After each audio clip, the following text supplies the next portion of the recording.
On the way home, my dad realized that we'd need to stop for gas. My dad had once worked for Shell Oil as a full-service station attendant, one of his first jobs in America, before he'd had children and before he married my mother. He hadn't liked the job, but had retained a deranged loyalty to the company. He would only buy gas from Shell, would allow my mother to fill up only at Shell, and when Kevin and I got our driver's licenses, for years we were told that we should only patronize Shell. We weren't completely out of gas as we left Reno and when we started looking, but we didn't find a Shell station until we got to South Lake Tahoe. By then, we were all a little tense, having kept our eyes peeled for so long. It was Kevin who saw it first. "There," he shouted, his finger tapping the window as he pointed at the yellow Shell sign in the distance. My dad took the exit and pulled into the gas station, which was packed full.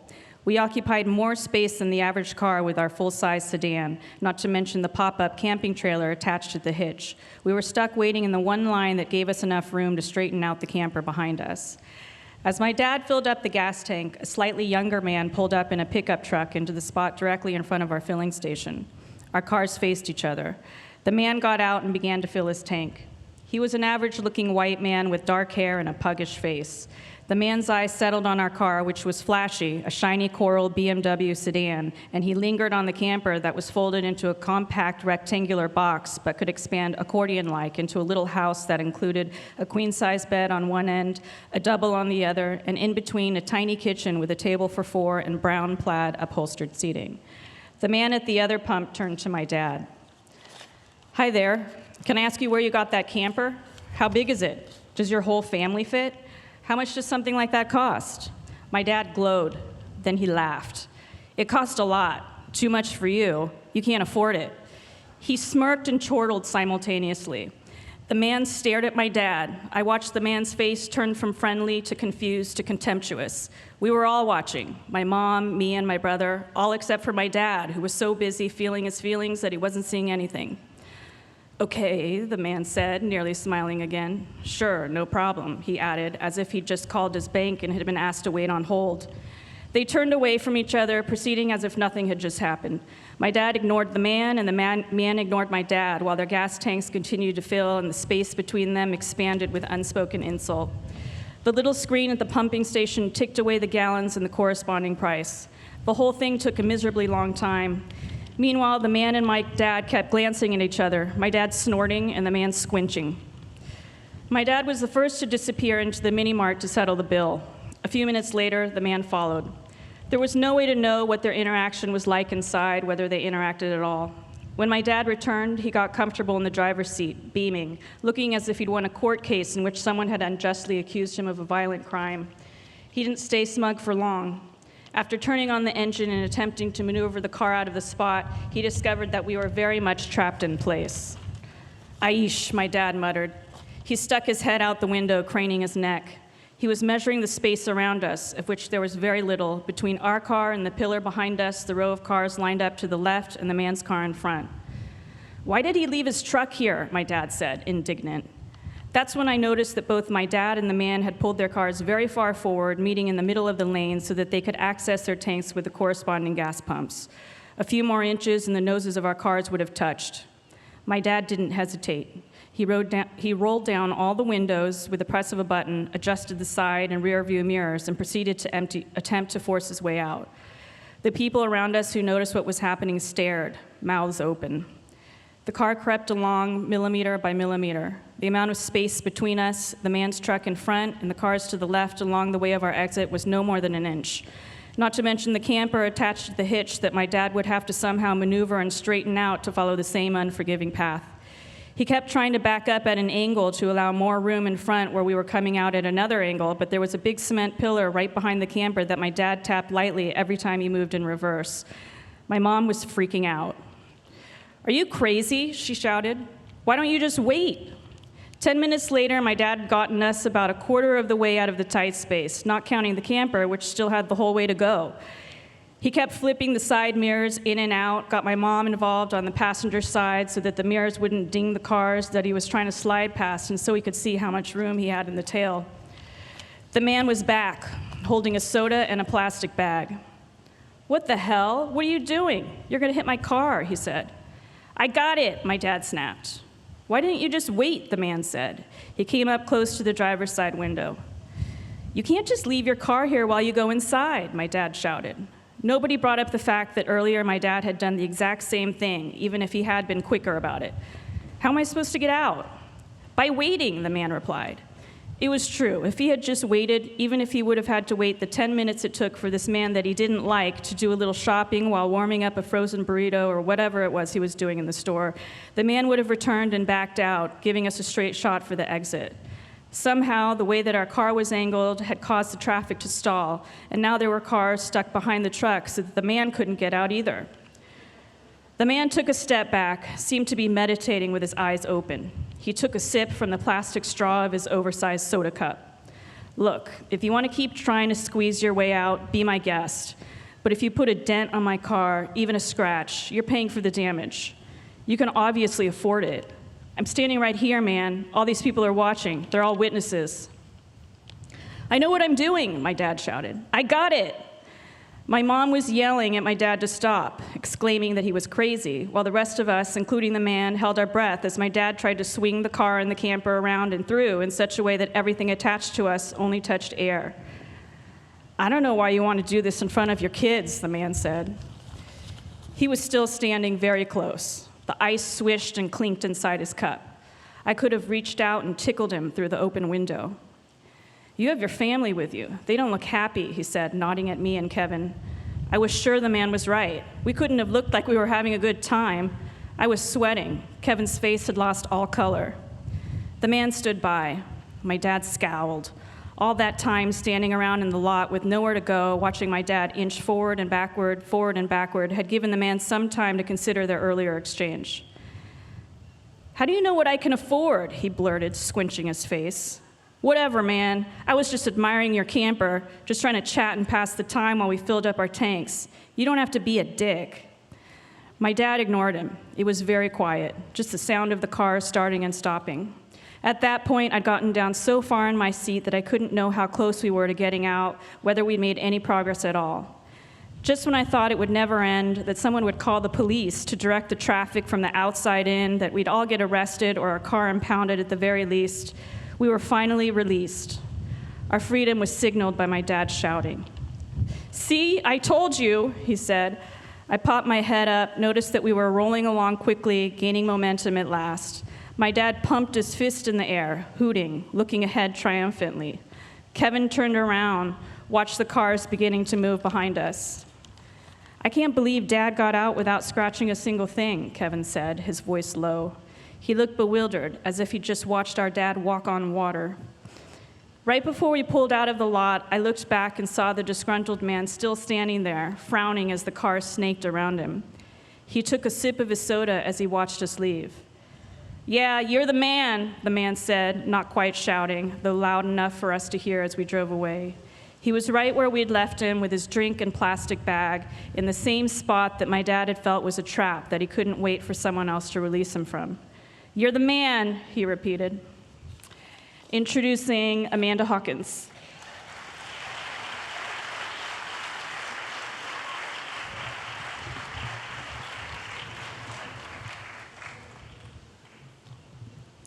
Hello. Whoa. Can you hear me okay? Just a quick thanks for everyone who makes this wonderful place happen. It's nice to be here. Queer Pastoral, after Hillary Gravendike. Was walking on a farmland edge, bruising and exhausted, blew over a low range. Found myself on a fence, a wicker wall, the stuttered sap between leak and leaker. Or was I, the pliers? Drawn to them, I was fleeing control. I was hedgerows in a line around the cabbages. I was kings or blackbirds, red-winged.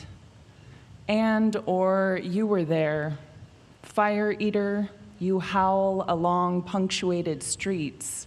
You grid map, nudging horse. You the drum striker, you the orchard hum.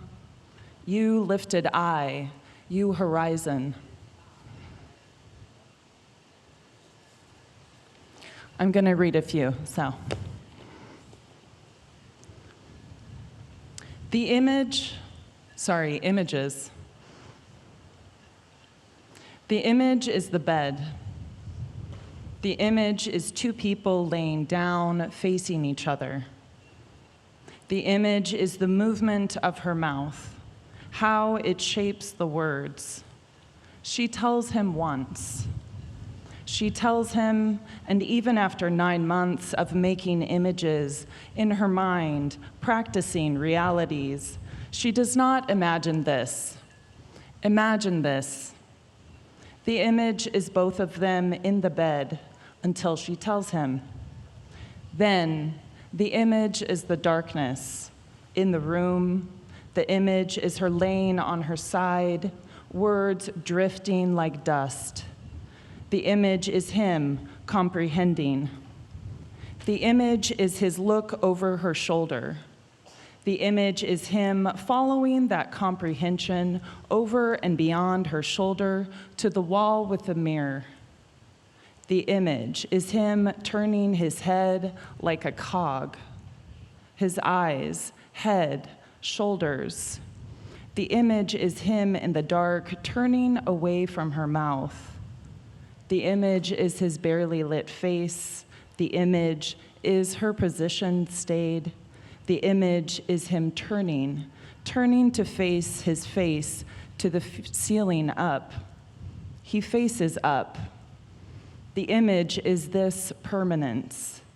The image is the scene, the bed, the two, the bodies, her face and his face facing each other. Facing is a kind of weight. The image is him turning and having turned. The image, like an artistic film shot, bed sheets realistically, tangled around their realistically positioned legs. The image of them is a reel. The reel is slow. They are reeling, laying together a ways away, his excruciating eyes, how they lift, how they float, over her shoulder, to the wall with the mirror, up mirror and up wall. The image is who is turned which way and how, and perhaps the image is why. Why is the image? Who is the image? For whom is the image? And where is the image to? The image on repeat. The image, a song on repeat. The image, how. The image is how the image stays. The image is how the image refuses to stop. The image presses repeat. The image won't stop repeating. It wants to imprint itself on your mind. Do you mind? It doesn't ask questions. The image states the facts. The fact of turning. Who is turning and why? Images lay, face each other, then one turns away.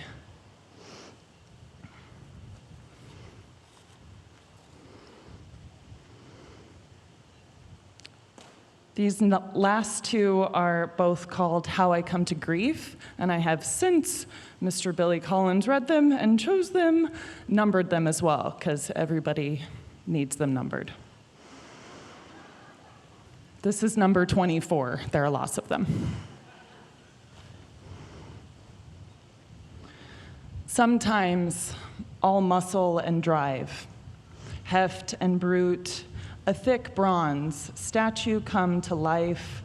Sometimes all beast, I do the crushing, minotaur hoof, bulk, horned, and bent on destruction. I terrorize the shit, don't pull any punches. Take what I want, push, shove, cover, smother, come on whatever I want, blanket, permission, become hard ass, metal, mother, fucker, rough, stone, butch, broken, breaking, and hewn, monster maker, movement, be each full-bodied, thrust, total exertion, make her sob, make her come whenever I want, as many times past, pain threshold, punish her, make her take my bulk, kneel, stand, beg, bend, buck, and brawl, rail against my rage so she can't hold back, can't hold it in. And last poem, number 7. Thanks for listening. Sometimes I am a wisp thinned, a need to be weakened. Sob and beg the pillow, the rope, jaw unhinged, 2 fingers in the throat, every unclipped nail a half-moon relief. Don't ask, don't let breathe. The body undone, utterly open to what comes, barreling from the chest, that howl, that wail that turns to music. Thank you.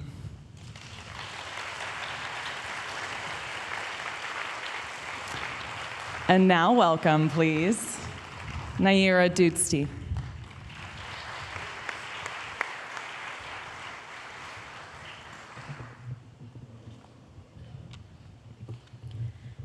The little one. The baby would be fine, Saeed's wife said, as the family gathered around the dinner table for his special dessert, a beet cake with yogurt icing and his home-brewed beer. Saeed agreed to watch the kids on Thursday so that his wife could have a day to herself. They were his grandchildren too, after all. Although it was only his 5th day in the new country, he had already gotten over his jet lag, touched and kissed his family multiple times, and been given a tour of the neighborhood. He had also bought a road bike and signed up for a spot at the community garden. Now it was time to get acquainted with the grandkids. His wife, Goli, handed out plates, while his son buckled the baby in her reclined feeding chair. The baby had a fuzzy and soft-textured mole that stretched behind her ear. It was harmless, but despite himself, Saeed found the look of it nauseating. He made sure to sit across from the baby, blocking the brown lump from his view. What about the little one? Saeed's son, Cyrus, looked at his mother as she helped the baby put on a bib. The baby began chewing on the plastic sleeve, which her grandmother rolled up. Goli had been especially enlisted from Iran months before Saeed's arrival. She had visited nearly every year since Cyrus was a graduate student at Princeton. And so 6 months ago, Goli was put on a 14-hour flight in order to take care of the new baby, making large batches of rice pudding on the weekends and feeding her at the crack of dawn and strolling with her at the beach until their daughter-in-law, Kelly, and the rest of her family arrived home.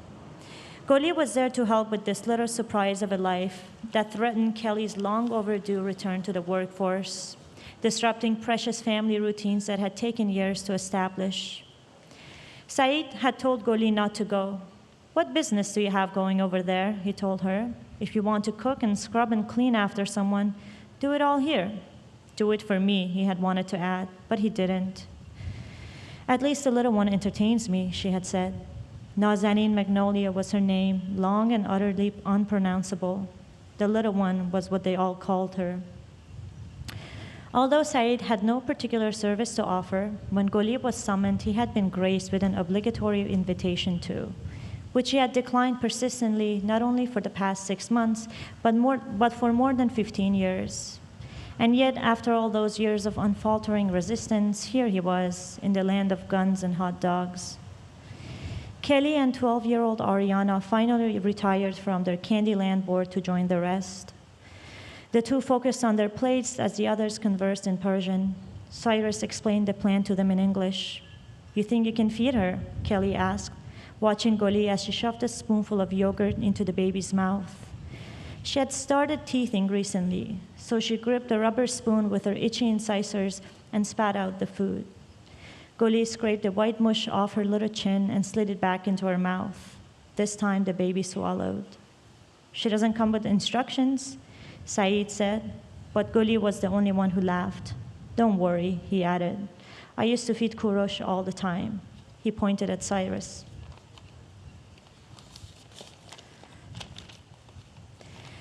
The baby was playing with her ear mole. So he reached over and released her clammy little fingers from her ear, but they immediately bounced back to the mole. Not enough, though, Goli said, and gently punched Saeed on the shoulder. For her age, she had impressively strong muscles, and a body so in shape it had amassed fat only in the right places around her hips and glossy cheeks. Her skin was so smooth that she looked a few decades younger. People often mistook her for the baby's mother, assuming her silver hair had been dyed or had grayed prematurely. In Germany, Ariana said, they pickle beets.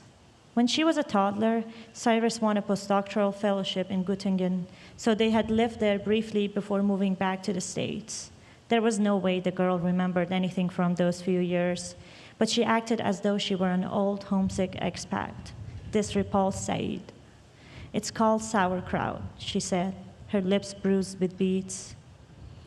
Ariana never had the courtesy or maturity to slow down and enunciate for him. But on the bright side, his English listening skills were already improving.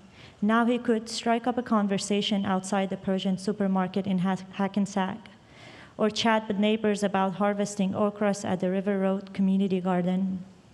Well, you should learn the many things they do to beets in your country too, Saeed said. He used to tell Goli, "This is all I know," meaning his friends at the bike shop.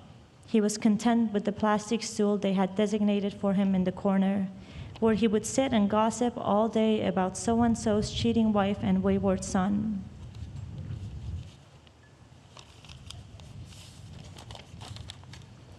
Even though he had sold the shop to a few younger bike enthusiasts, they never moved his Saeed's bike sign. They would let him linger at the shop, entertaining customers and sometimes sharing a hookah with them. He had a hunch it was a gimmick, but he didn't mind. Those were his folks. When he told them his wife was visiting their son in America, they encouraged him to go too. "You're missing out," they would say. But nothing had convinced him, until one day there was a black banner hanging outside the auto repair shop across from them, and he was told that the poor man's son had died in a Beirut explosion. He had never thought about death, not in a way that felt personal. Such was the privilege of having a healthy wife and a rigorous cycling routine. Except for occasional knee pain, he had never had any of the blood sugar or weight problems his peers did. He had thought his family immortal, but he couldn't get the banner out of his head, or out of his sight for that matter. Couldn't stop thinking about the young man dying alone far away from anyone he had ever loved. So 2 weeks before his 70th birthday, he had called Cyrus and asked him to book a flight, schedule a visa interview in Dubai, send him all the bank statements and supporting letters, do all they make him do to simply hold his children in his arms. When he finally embraced Cyrus, Saeed cried at the sight of his child's receding hairline. As for the grandkids, he hugged them once, but Ariana would never stay in one spot for more than a few seconds. The kid was restless like a jack-in-the-box, and the little one was somehow always oozing, too wet to hold. Something he hadn't shared with anyone yet. He was pleasantly surprised, except for the lack of a good Persian bakery and the machine-made barbari bread he had to put up with. It wasn't really that different after all. He could see himself staying past the 3 months, his generous tourist visa and return ticket allowed him. The small town had so many Iranians that he would hear Persian left and right. At Tehran Super, sometimes he would forget he wasn't home. Americans were friendly, and he liked biking to his community garden where he could practice his Spanish and learn that it wasn't actually good. What he was still trying to get used to, really, was his own family. Thank you.